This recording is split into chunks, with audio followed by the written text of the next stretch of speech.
할렐루야. 우리 교회는 6월 달에 몽골 단기 선교를 갔다 왔습니다.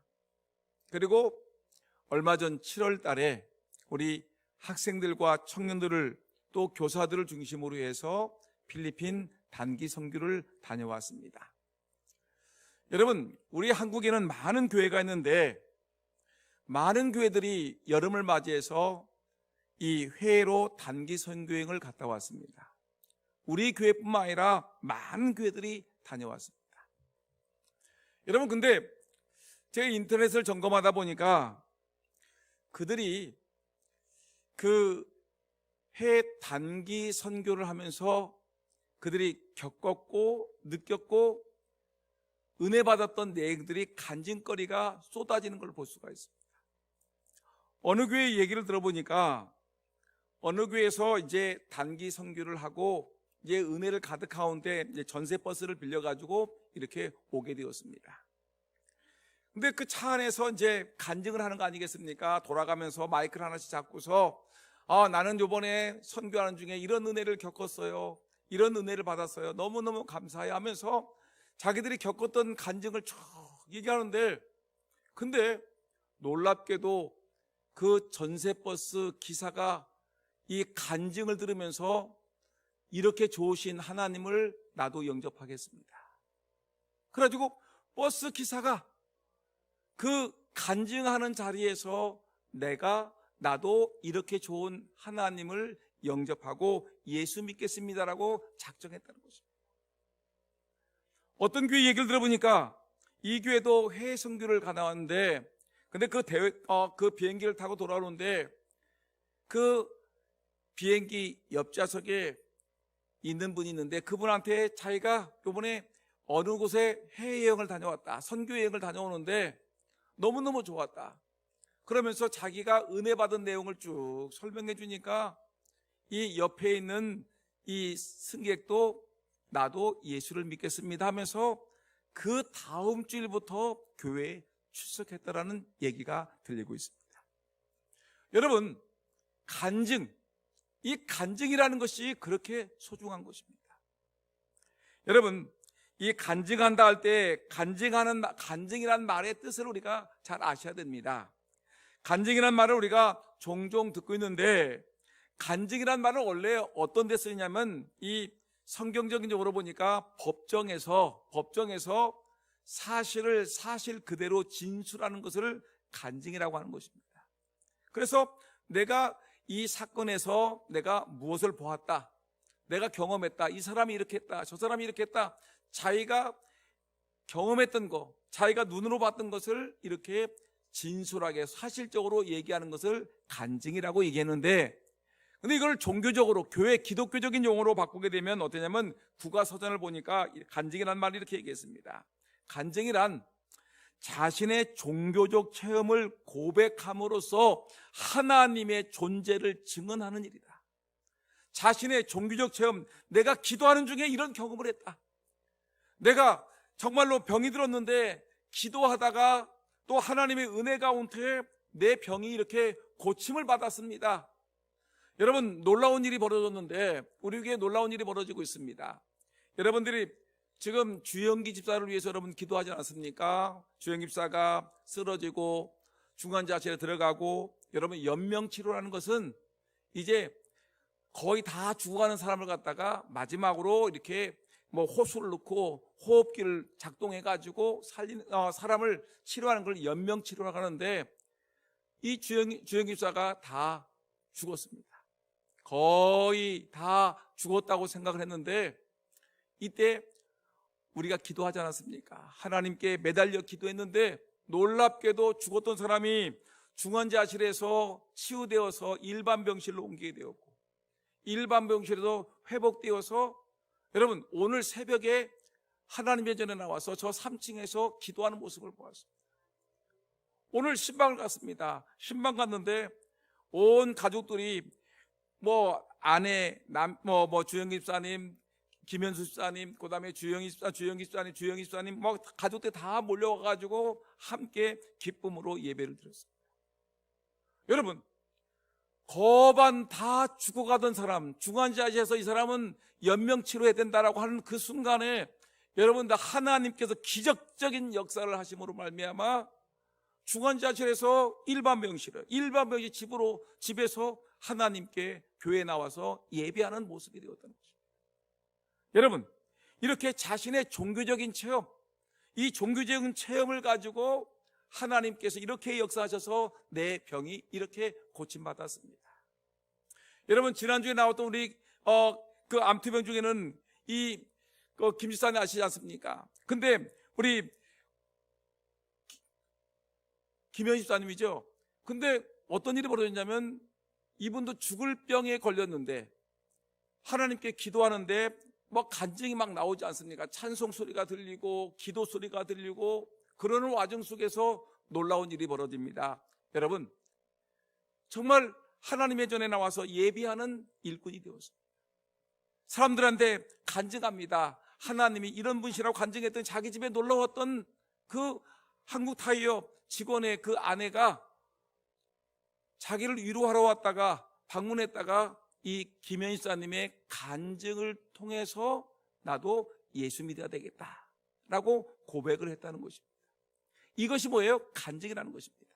자기가 경험하고 처음 했던 그 놀라운 하나님의 역사하심을 갖다가 내 이웃들에게 전하면서 다른 사람에게 얘기하면서 하나님을 높이는 것, 하나님께 영광 돌리는 것, 이것을 우리는 간증이라고 하는 것입니다.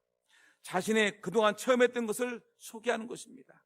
하나님을 높이고 다른 사람들에게 하나님의 존재를 증언하는 것이 바로 이것이 증언이라는 것입니다. 간증이라는 것인데, 근데 많은 사람들이 이 간증을 두려워합니다. 왜 그러냐면 제가 종종 간증하실 분 있으십니까? 라고 개인적으로 얘기를 하게 되면 사람들이 못합니다.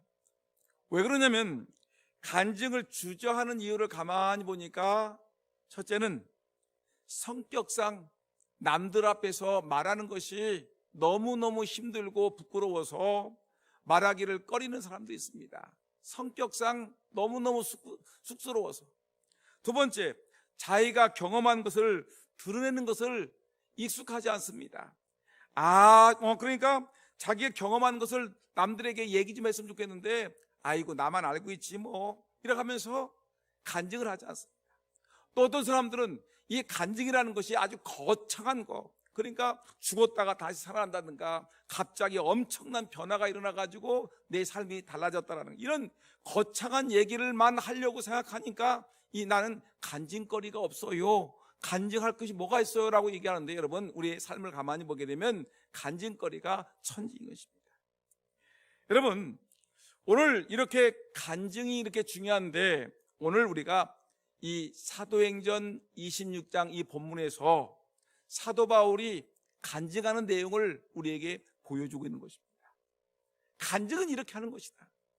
지금 여러분 이 사도 바울은 이 간증을 하는데 간증을 어떻게 하냐면, 여러분 간증에서 3대 요소라고 있지요. 세 요소가 있는데 그것이 뭐냐면, 첫째가 뭐냐면 예수님을 믿기 전의 삶에 대하여 이야기하라는 것입니다. 첫째가 뭐라고요? 간증하기의 첫 번째는 내가 예수님을 믿기 전에는 이렇게 살았었습니다. 사도 바울은 말하기를 나는 유대 사람으로서 엄격한 종교교육을 받았고 바리새인이었으며 나는 예수를 대적하는 일에 앞장섰던 사람입니다. 그리고 예수를 핍박하는 일에 앞장섰던 사람입니다. 이렇게 나는 과거에 유대인이었고 바리새파 사람이었고 내 종교에 충실하고 예수 믿는 사람들을 잡아 죽이는 일에 앞장섰던 과거에 이런 못된 놈이었습니다라고 얘기를 하는 것입니다.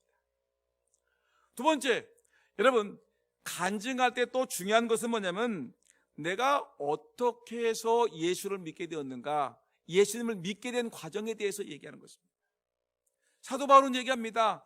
나는 이 예수 믿는 사람을 잡으려고 다메섹으로 가는 도중에 저 하늘에서 햇빛보다 더 강한 강력한 빛이 비쳐서 우리가 쓰러졌고, 그때 이 하늘에서 사울아 사울아 네가 어떻게 나를 핍박하느냐라는 하나님의 음성이 들렸습니다. 누구십니까? 라고 했더니 나는 네가 핍박하는 박해하는 예수라라고 했습니다.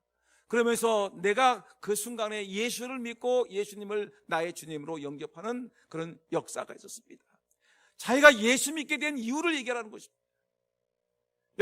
여러분들이 과거에 어떻게 살았는가, 예수 믿기 전에는 어떻게 살았는가, 그 다음에는 내가 예수님을 어떻게 만났는가, 누구의 전도로 만났다든가, 또 우리가 어떤 어려운 상황에 놓였는데 그 어려운 상황 속에서 기도하다가 하나님의 역사를 경험했다든가, 나름대로 여러분 우리 모두에게는 예수를 믿게 된 과정이 있었습니다. 이 얘기를 하라는 얘기예요. 그 다음에 세 번째는 뭐냐면 예수님을 만난 이후에 내가 지금 어떻게 살고 있습니다. 여러분 오늘 15절 말씀 보니까 15절과 16절 말씀 보니까 뭐라고 얘기했냐면 내가 대답하되 주여 누구시니까, 예수님을 만나는 순간입니다. 사도 바울이 지금 다메섹 도장에서 강렬한 햇빛이 나오고 사울아 사울아 네가 나를 핍박하느냐라고 할 때, 이때 15절 16절 말씀 보니까 내가 대답하되 주여 누구시니까 주께서 이르시되 나는 내가 박해하는 예수라. 그 다음에 뭐라고 그러냐면 이렇게 했습니다. 일어나 너희 발로 서라. 내가 내게 나타난 것은 곧 내가 나를 본 일과 장차 내가 내게 나타난 일에 너로 종과 증인을 삼으려 함이니라고 얘기했습니다. 사도 바울은 자기가 예수님을 만난 이후에 주님으로부터 이런 음성을 들었습니다. 그래서 내가 하나님의 역사하시는 내 눈으로 본 것과 장차 하나님께서 역사하실 그 하나님의 일들을 만민들에게 전해야 될 사명을 내가 받고 내가 이렇게 복음을 전하는 전도자가 되었습니다. 이렇게 얘기하는 것입니다. 여러분, 우리가 중요한 것은 우리가 정말로 내가 앞으로 어떻게 살아야 될 것인가, 앞으로 어떻게 살 것인가, 이렇게 사도 바울은 이렇게 간증을 할 때 예수 믿기 전에 어떻게 살았습니다. 예수님을 이렇게 해서 만났습니다. 예수님을 믿은 다음에 내 인생이 이렇게 달라졌습니다라고 고백하는 것이 여러분 간증의 3대 요소라는 것을 여러분 잊어서는 안 될 것입니다. 첫째가 뭐라고요? 간증할 때 첫 번째, 예수 믿기 이전에 내가 어떻게 살았다. 두 번째 뭐예요? 예수님을 어떻게 만났다. 예수님을 믿게 된 그 계기에 대해서, 영접한 일에 대해서 얘기를 하셔야 되겠죠. 세 번째, 예수 믿은 이후에 내 삶은 이렇게 달라지고 변화되었습니다. 앞으로 이렇게 살겠습니다. 이것이 여러분 우리에게 중요한 이것이 우리가 간증의 3대 요소다라고 얘기할 수 있을 것입니다. 그럼 여러분 오늘 본문 속에서 사도 바울의 우리가 간증을 우리가 오늘 읽고 있는데, 사도 바울은 지금 누구에게 간증하냐면 지금 감옥에 있습니다. 가이사랴 감옥에 지금 갇혀 있는데, 지금 이 바울이 갇혀 있다는 얘기를 듣고서 헤로딩금의 그 뒤에 있는 그 이스라엘 나라를 대표하는 아그리빠 왕이라는 분이 있는데, 아그리빠 왕과 로마의 총독인 베스도 총독이 함께 왔습니다. 이 사람들 앞에서 지금 사도 바울이 이제 자기가 예수를 믿게 된 간증을 하는데, 우리가 여기서 몇 가지 배워야 될 것이 있습니다. 사도 바울은 여기서 자기가 예수를 믿기 전에 어떻게 살았다. 나는 교회를 핍박하는 사람이었다. 그리고 나는 이 핍박하러 예수 믿는 사람을 잡으러 가는 그 도중에 다메섹에서 강력한 햇빛이 나타나고 하나님의 음성이 들렸고 내가 눈이 멀었고 또 내가 주의 은혜 가운데 치료받았고 내가 이렇게 살았다. 이렇게 예수를 만났다. 그리고 나는 이후에 예수의 복음을 전하는 전도자가 되었다라고 얘기를 하는 것입니다. 여러분, 이 속에서 3대 요소가 나오는데 이 속에서 사도 바울이 어떻게 간증을 했느냐, 우리가 몇 가지 배울 것이 있는데, 가장 첫 번째 뭐냐면 여러분 바울은 담대했습니다. 복음을 전파할 때 꼭 잊어서는 하는 것은 담대해야 됩니다. 용기가 있어야 돼요. 그냥 여러분 내가 예수 그리스도를 영접하고 내가 믿고 있는 것을 자랑할 때에 여러분 이거 기가 죽어 있고 그냥 뭐 어떻게 이 담대하지 뭐 소극적이게 되면 말도 못하고 덜덜덜 떨다가 끝날 수가 있습니다. 그런데 내가 믿고 있는 예수님에 대해서 여러분 담대해야 되는데, 오늘 사도 바울 보니까 그 앞에 누가 있다고 그랬어요? 지금 감옥에 찾아온 누구? 이스라엘을 대표하는 아그리빠 왕, 이스라엘 나라의 왕이 와 있어요. 두 번째, 로마의 전 세계를 지배하는 로마 황제의 대리자인 로마 총독이 지금 와 있어요. 여러분 생각해 보세요. 지금 우리나라 대통령이 어디를 감옥의 교도소를 순찰하려고 하면 거기에 누가 따라올까요? 비서부터 경호원부터 수많은 사람들이 법무부 장관과 교도관과 모든 사람 다 있겠죠. 로마의 총독이 따라왔습니다. 그러면 로마에 관계된 사람들이, 높은 사람들이 다 따라오지 않았겠습니까? 아그리빠 왕, 그 베스도 총독, 그리고 그와 함께 그들을 수행했던 모든 수행원들이 지금 바울 주변에 쫙 늘어서 있는데, 삐까번쩍한 사람들이, 권세가 있는 사람들이 다 모여 있습니다. 근데 그 자리에서 바울은 하나도 떨지 아니하고, 내가 믿고 있는 예수님에 대해서, 내가 예수를 이렇게 믿었습니다. 나는 과거에 이런 예수를 박해하는 사람이었는데, 나는 유대인이고 바리새파 사람이고, 나는 우리 유대교에 대해서 철저한 신앙을 갖던 사람인데, 나는 교회를 핍박하는 사람이었습니다. 그런데 그 예수가 나에게 나타났습니다. 그런데 그 예수가 나에게 빛을 비치고 내게 음성을 주었습니다. 그리고 너로 하여금 이제 세상에 나가서 나의 증인이 되라고 했기 때문에 나는 이제 복음을 전하는 전도자가 되었고, 나는 전 세계에 나가서 복음을 전하는 전도자가 되었다가 이렇게 감옥에 갇히게 되었습니다라고 사도 바울은 임금 앞에서, 총독 앞에서, 권력을 갖고 있는 수많은 사람들 앞에서 자기가 믿고 있는 예수님에 대해서 담대하게 여러분 외쳤던 것을 볼 수가 있습니다. 두려워하지 마십시오. 내가 믿고 있는 예수님을 전할 때 두려워하고 떨지 마시고요, 언제 어디서든지 복음을 전할 때 하나님이 나와 함께 하심을 믿고, 성령께서 나와 동행하심을 믿고, 하나님이 나와 함께 거니심을 믿고 담대하게 여러분 믿고 있는 신앙을 간증하는 주인공 되기를 예수의 이름으로 축원합니다. 초대교회 시절에 우리나라 어느 유교 집안에 한 종손이, 그러니까 집안의 종손인데, 이 종손이 어린 시절에 예수를 믿게 되었습니다. 할아버지, 아버지, 집안 모든 식구들이 유교 집안입니다. 때 되면 한 달에도 몇 번씩, 1년이면 열 몇 번씩 이렇게 제사를 지내는 집안인데, 종손인데, 근데 이 집안의 손자가 예수를 믿었습니다. 그리고 시간만 되면 교회를 나가는 정신이 없습니다. 하루는 할아버지가 안 되겠다 생각했습니다. 이놈 지금 잡아놓지 않으면 이거 우리 집안 망하겠다 생각하고서 이 할아버지가 시퍼런 칼 한 자루를, 소 잡는 칼을 가져왔습니다. 그리고 할아버지, 아버지, 어머니, 손주 앉혀놓고 다짐을 하기 시작하는 겁니다. 이놈아, 할아버지가 큰 소리 치는 거예요. 이놈아, 우리 집안이 어떤 집안인데 네가 교회를 다녀서 예수를 믿는다고 하는데, 서양 종교를 믿고 있는데, 내가 죽으면 우리 조상들의 얼굴을 뵐 날이 없다. 네가 예수 믿고 교회를 다니니까 내가 죽으면 이 할아비가 죽으면 저 사장에 가가지고 내가 우리 조상들을 어떻게 뵐 수 있겠느냐 이놈아, 그러면서 지금 당장이라도 네가 예수를 믿지 않고 네가 우리 그 유교 집안으로 충실하게 살게 되면 너를 우리 집안의 종손으로 귀하게 여기고 너에게 혜택을 주겠다.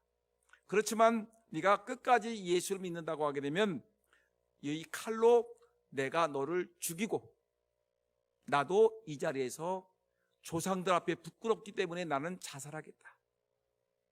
택해라. 너 예수를 믿으면 죽을 것이고 나도 죽을 것이다.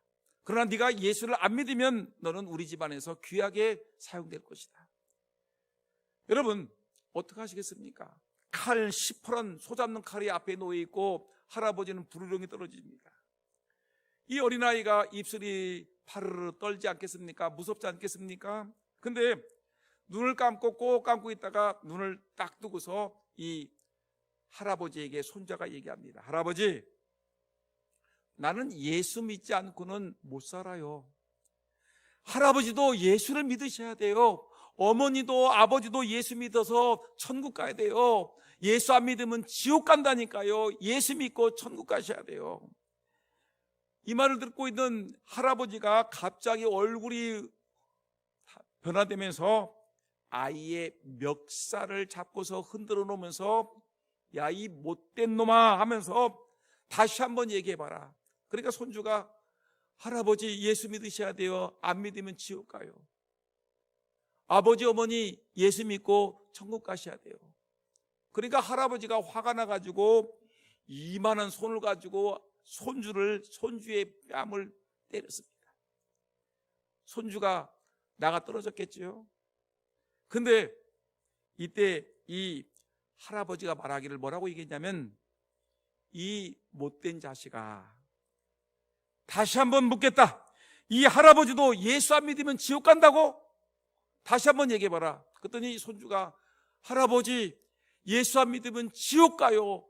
예수 믿으면 천국 간다니까요 라고 얘기를 하니까 할아버지가 또 뺨을 사정없이 내리치면서 말하기를, 이 나쁜 놈의 자식아, 그 얘기를 왜 이제하냐 이놈아. 예수 안 믿으면 지옥 간다는 말이 왜 이제하는 거야 하면서, 얘들아 이제 우리 다음 주부터 일요일부터 우리 다 교회 나가자. 지옥 가지 말고 천국 가야지.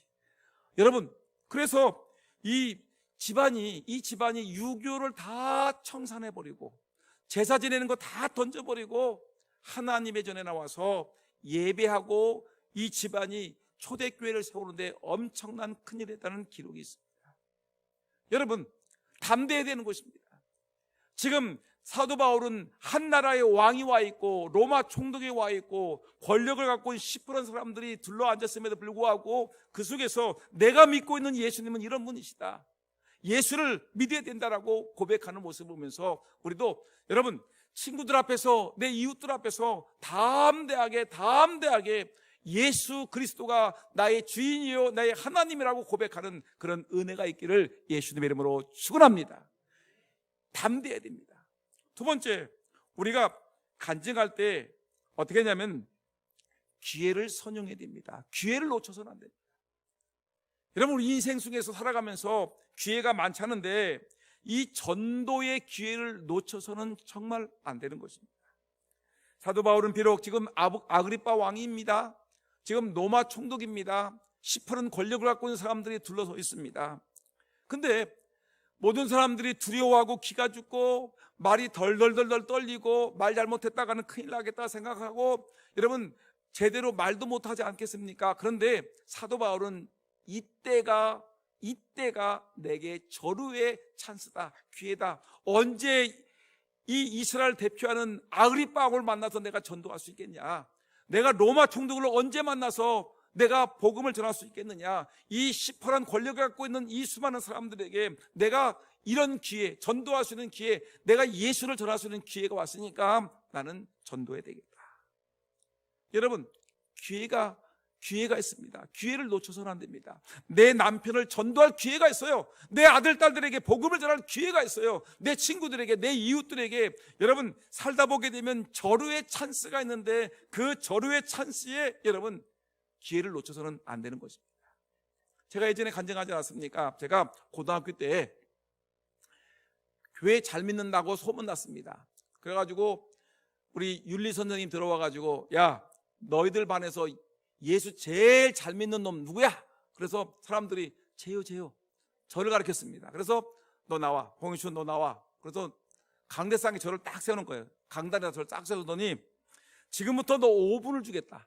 5분을 줄 테니까 여기서 네가 예수님에 대해서 전하고 싶은 거 다 얘기해라. 5분 주겠다. 근데 저는 그때 교회는 열심히 다녔는데 정리가 안 됐어요. 예수를 믿으면 어떻게 되나요? 이 선생님 미리 알려주셔서 좋은데 교회 선생님이 간증할 때 이렇게 예수 믿기 전에 이렇게 하고 예수 믿을 때는 예수를 믿게 된 배경, 예수 믿으면 이렇게 살겠다는 얘기를 가르쳐 줘야 되는데 그때 선생님이 안 가르쳐 줬어요. 했는지 모르지, 내가 엉터리로 살아서. 근데 그 5분 동안의 기회를 줬는데 제가 예수님은요 하나님의 아들이고요. 얘긴 잘했죠. 벌벌 떨면서 그냥 더듬더듬 거리면서 예수님은 베들레헴에서 태어났고요. 그 예수님을 하다가 선생님이 갑자기 불이 번쩍거리는데 선생님이 뒷박을 찌르는 겁니다. 뒤통수를 딱 때리면서 야 자식아 나도 그 정도는 하겠다. 교회 제일 잘 다닌다는 놈이 이 정도냐 하면서 저를 뒤통수를 딱 때리고 보냈습니다. 그때부터 저는 억울했습니다. 아, 절호의 복음을 전할 수 있는 절호의 찬스인데 기회인데 이 기회를 놓치다니 가슴이 통탄할 일이었습니다. 여러분 생각해 보세요. 우리 반 그 당시에 고등학생들 60몇 명씩 앉았었는데 지금 20명 한 15명 이게 아니라 그 당시에 60명씩 앉았었는데 그 60명 학생들에게 선생님이 지켜보는 가운데 내가 믿는 예수는 이런 분입니다라고 외쳤으면 얼마나 좋겠습니까? 근데 그때 뒤통수만 맞고 나도 그 정도는 할 수 있겠다 임마 하면서 발로 뻥 차서 나 들어갔던 기억이 있는데 여러분 준비하셔야 됩니다. 내가 기회가 있습니다. 이 기회를 놓쳐서는 안 됩니다. 그래서 디모데후서 4장 2절 말씀에 너는 말씀을 전파하라. 때를 어떤지 못 어떤지 항상 힘쓰라. 우리 한번 큰 소리 해볼까? 시작. 너는 말씀을 전파하라. 때를 어떤지 못 어떤지 항상 힘쓰라. 지금 사도 바울에겐 기회가 왔습니다. 임금 아그리빠 왕이 찾아왔습니다. 로마 총독이 찾아왔습니다. 그리고 많은 권력자들이 빙 둘러서 있습니다. 이때 자기를 풀어달라고 얘기하는 것이 아니라 내가 예수를 핍박하던 사람이었는데 내가 이렇게 예수를 만났고 예수를 믿으니 이렇게 좋았습니다. 내 인생은 이렇게 달라졌습니다. 내가 갇힌 거 외에는 아그리빠 왕이요 총독이요 나와 같이 되기를 원합니다. 나와 같이 예수 믿고 천국 백성 되기를 원합니다라고 외치고 있는 것을 볼 수가 있습니다. 기회입니다. 기회 있을 때 놓치지 않기를 진심으로 소원합니다. 그 다음에 세 번째, 여러분 우리가 배울 수 있는 것이 이제 담대하라. 두 번째 뭐예요? 기회를 놓치지 마라. 세 번째 뭘까요? 우리가 기억해야 될 것은 미래. 은혜 받은 후에 미래를 얘기하라는 거예요. 은혜 받은 후에 미래를 얘기해야 되는데 사도 바울은 간증을 보게 되면 예수 믿기 전에 자기가 교회를 핍박하던 죄인 중에 죄인이다. 괴수 중에 괴수다. 그렇게 얘기했죠. 두 번째는 구원받게 된 그 과정을 쭉 설명을 했습니다. 그 다음에 사도 바울은 여기서 끝나는 것이 아니라 자기가 이 예수를 믿은 이후에 달라진 인생에 대해서 설명을 쭉 하는 것입니다. 근데 그 중에 하나가 여러분 오늘 본문이 아니고 로마서 15장 22절과 23절의 내용을 보니까 사도 바울이 이렇게 얘기했습니다. 다 같이 읽어볼까요? 시작. 그러므로 또한 내가 너희에게 가려하던 것이 여러 번 막혔더니 이제는 이 지방에 일할 곳이 없고 또 여러 해 전부터 언제든지 서바나로 갈 때에 너희에게 가기를 바라고 있었더니 사도 바울은 지금 1차, 2차 전도 여행을 마치고 3차 전도 여행을 거의 다 마친 후에 고린도에서 로마에 있는 사람들에게 편지를 쓰는 것입니다. 편지를 쓰면서 뭐라고 하냐면 로마 사람들이요 정말 내가 너희들을 한 번도 보지 못했지만 너희들의 믿음이 대단하다라고 칭찬하면서 내가 너희들에게 가기로 한다.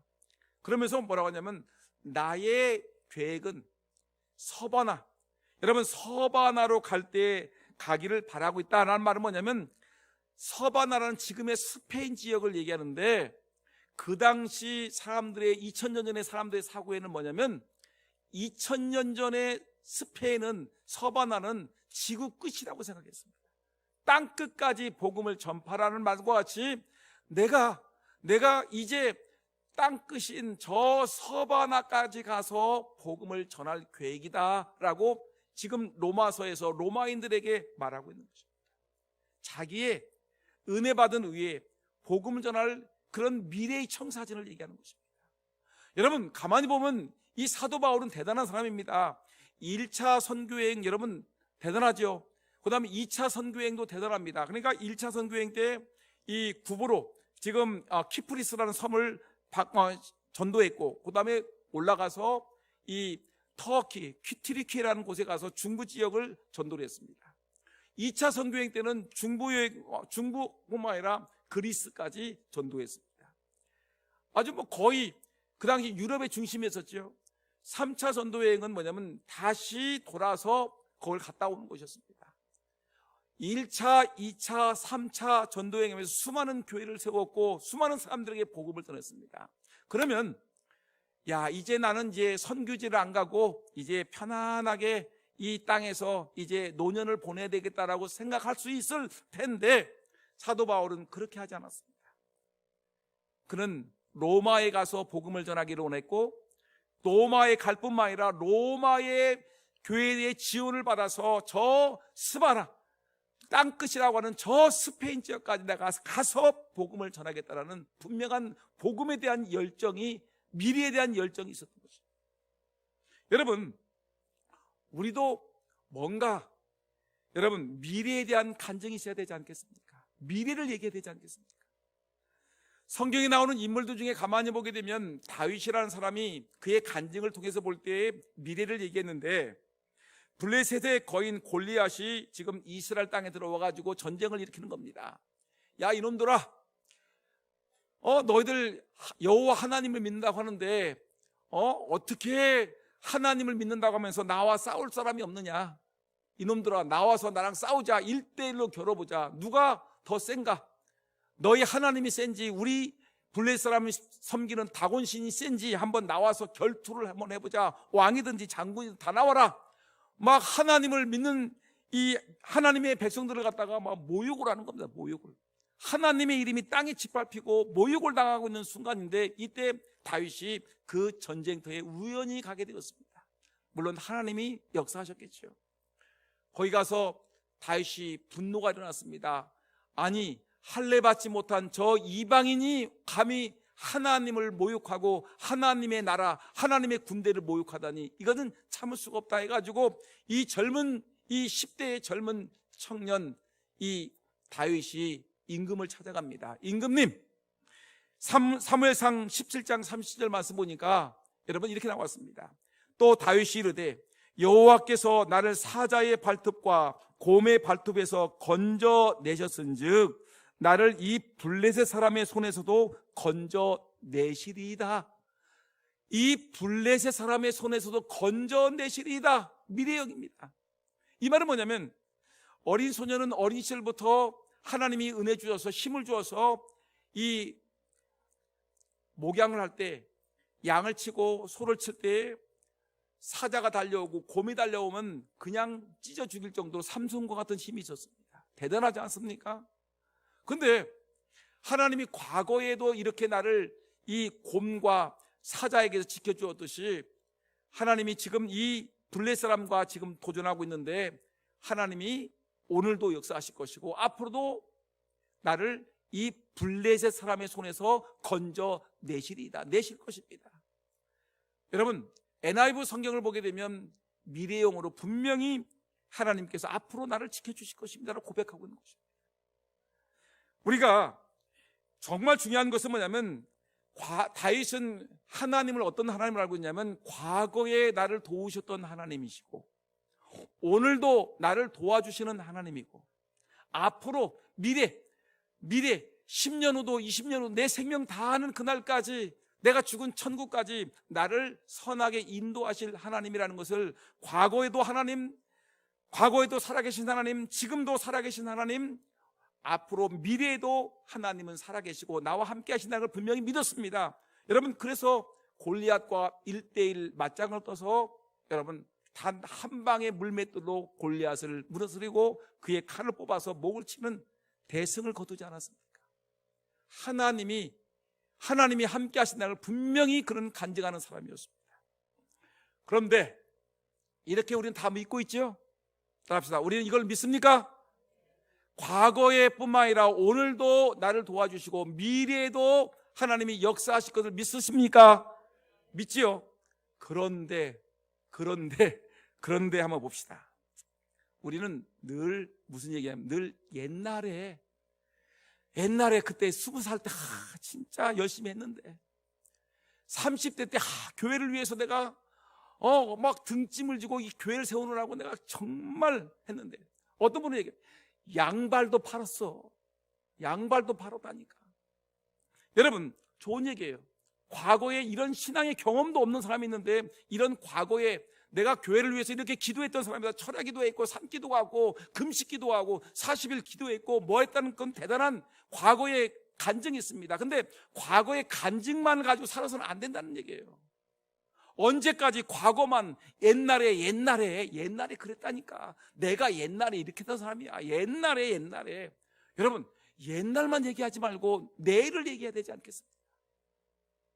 언제까지 과거에만 사로잡혀서 과거에 역사하셨던 하나님만 얘기하시겠습니까? 여러분, 오늘 이 순간에 역사하신 하나님, 하나님께서 주영기 집사님을 하나님께서 죽은 자 가운데 살려주신 그 은혜를 얘기해야 되지 않겠습니까? 하나님 아버지 김현희 집사님을 여러분 그 고난 중에서 암투병 중에서 살아나서 이렇게 예배당에 나오는 것을 여러분 간증해야 되지 않겠습니까? 살아계신 하나님이 역사하신다는 것을 간증해야 되지 않겠습니까? 근데 여기까지만 얘기하는 것이 아니라, 오늘만 얘기하는 것이 아니라 내일을 얘기해야 되지 않겠습니까? 내일. 그래서 여러분, 우리가 이렇게 간증하시는, 과거만 얘기하지 말고 과거에 뭐 했다 얘기하지 마시고요.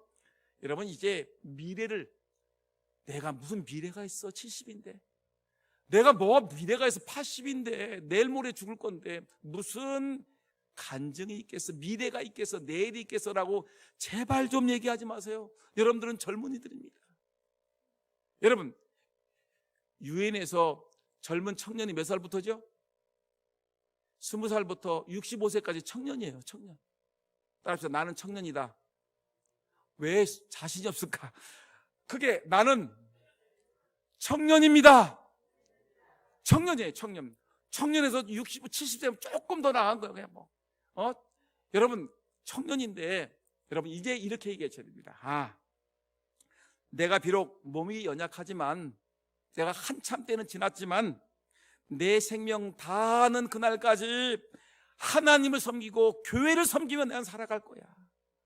여러분, 미래를 얘기해야 될 거 아닙니까? 내가 앞으로 남은 생애 동안 이렇게 교회를 위해서, 하나님을 위해서 이 예배당에 빈자리가 있는데 이 빈자리를 채우기 위해서 내가 목 놓아 기도하며 내가 전도해야 될 거야. 이렇게 얘기해야 되지 않겠습니까?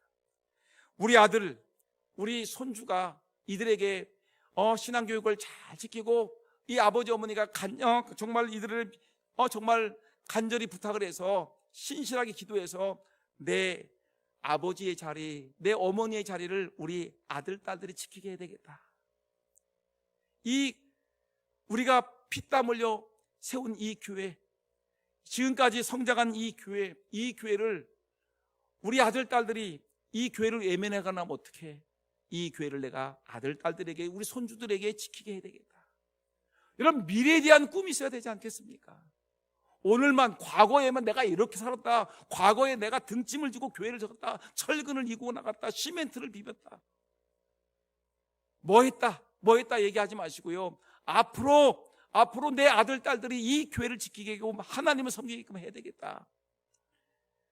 나는 힘들고 어렵지만 그동안 내가 작은 재산을 모았는데 이 작은 돈으로 저 외국 땅에다가 작은 교회라도 하나 세워야 되겠다. 아프리카 얘기 들어보니까 뭐 600만 원이면 예배당 하나 세우겠다고 나한테 목사님 연락 주세요 그러는데, 여러분, 작은 돈이면 교회당 하나, 번지를 하나 하지만 그래도 그냥 깔끔한 예배당 하나 세운다고 얘기를 합니다.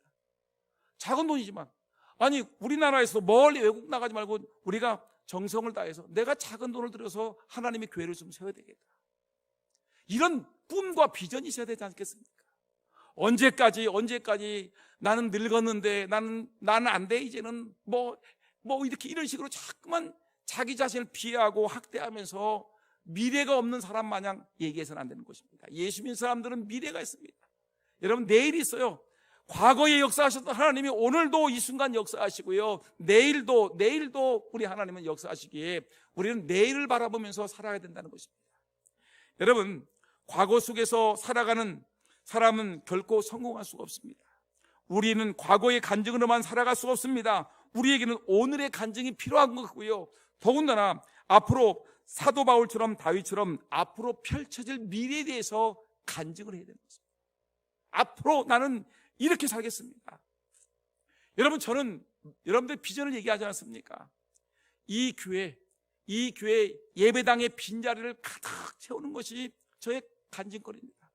나중에 우리 그때 몇 년도에 부임하셨던 그 목사님은 정말 열심히 전도하고 교인들을 격려하고 교인들을 이끌어서 이 예배당의 빈자리를 가득 채웠던 목사님이었다. 하나님께 영광을 돌리는 그런, 그리고 여러분들이 영적으로는 한 사람 한 사람에게 훈련에 대해서 말씀과 기도로 훈련해서 여러분들이 하나님의 전에 섰을 때 착하고 충성된 자가 네가 잘하였도다, 너의 주인의 즐거움의 잔치에 참여할지어다라는 이런 개개인이 하나님의 보좌 앞에서 그런 음성을 듣게 하는 것이 목사의 책무 아니겠습니까? 이런 비전이 있습니다. 이 예배당의 빈자리를 가득 채우고 한 사람 한 사람에게 하나님의 전에 갔을 때 주님께 칭찬받는 일꾼 되게 하는 것이 저의 목회 비전이고 미래에 대한 간증입니다. 뭔가 여러분 미래에 대한 꿈이 있어야 되지 않겠습니까? 이제 저는 말씀을 마치려고 합니다. 여러분, 어떤 분이 이렇게 얘기했습니다. 간증이란 뭐냐? 마치 대야에 담긴 물과 같다. 합시다. 간증이란 대야 알죠? 대야에 갇힌 물과 같다. 이게 무슨 말일까 생각해 봤습니다. 물이 작은 대야에 갇혀 있으면 오래되면 어떡하죠? 여러분 세숫대에다 보게 되면 물이 갇혀 있으면 조금 있으면 미끈미끈 거려요. 그죠? 그 다음에 뭐가 생기죠? 이끼가 생겨요. 그 다음에 한참 있으면 뭐가 되죠? 그 물이 썩어요. 작은 이런 컵에다가 더 이상 얘기합시다. 이 컵에다가 이 컵을 닦지 않냐고 그대로 놓게 되면 물이 들었는데 나중에는 미끈미끈거려요. 나중에는 이끼가 새요. 나중에는 썩어요. 마찬가지로 여러분, 하나님의 은혜를 받았죠. 은혜 받았는데 이 은혜 받은 것을 갖다가 그냥 내 마음속에다 그냥 가둬둬. 그냥 뭐 내기할 게 뭐가 있어, 나 혼자 신앙인데 하면서 끙끙거리면서 자기 혼자 가슴속에 파묻어 놓지 마시고요, 이것을 갖다가 내 옆 사람에게, 내 남편에게, 내 아들에게, 내 딸에게, 내 손주들에게, 친구들에게 얘기하는 거예요. 내가 예수를 믿으니까 이렇게 좋았어. 나는 옛날에 이렇게 살았는데 예수를 믿으니까 너무너무 좋아. 그때 내가 이렇게 예수를 믿어서 누군가가 날 전도했는데 그때 너무 고마웠어. 그때는 싫다고 했는데 막상 교회 나오고 신앙생활하면 얘가 이렇게 달라졌어. 여러분, 그냥 은혜 받은 것을 내 마음속에만 가둬두지 마시고 이 은혜 받은 것을 하나님의 역사하심과 경험과 체험과 은혜를 내 만방에게 알려야 되지 않겠습니까? 여러분, 꼭 드라마틱한 대단한 것을 간증하는 것이 아니라 내가 성경 읽다가 오늘 이런 걸 느꼈다, 내가 오늘 설교 말씀 듣다가 이런 깨달음이 있었다, 내가 누구랑 만났는데 이렇게 하다 보니까 예수 믿는 것 같이 행동하다 보니까 내가 이렇게 은혜를 받았다. 여러분, 간증하셔야 됩니다. 하나님이 오늘도 살아계시고 역사하신다는 것을 내 주변 사람들에게 여러분 간증을 해서 은혜를 흘려보내야 되는 것입니다. 그러면 그 사람도 살고 나도 살고 여러분 교회도 살고 하나님께 영광이 되는 것입니다. 간증을 했죠. 간증은 내 신앙적인 경험과 체험을 통해서 이웃에게 얘기함으로 말하면 누구에게 영광? 하나님께 영광, 하나님의 존재를 드러나게 하는 것이 간증이라는 것을 성경은 우리에게 말하고 있습니다. 이 말씀 마음에 꼭 기억하시면서 여러분 간증합시다. 간증, 살아있는 하나님이 오늘도 나에게 어떻게 역사하셨음을 여러분 간증함으로 많은 영혼들을 전도할 수 있는 저와 여러분 모두가 되기를 예수 이름으로 축원합니다.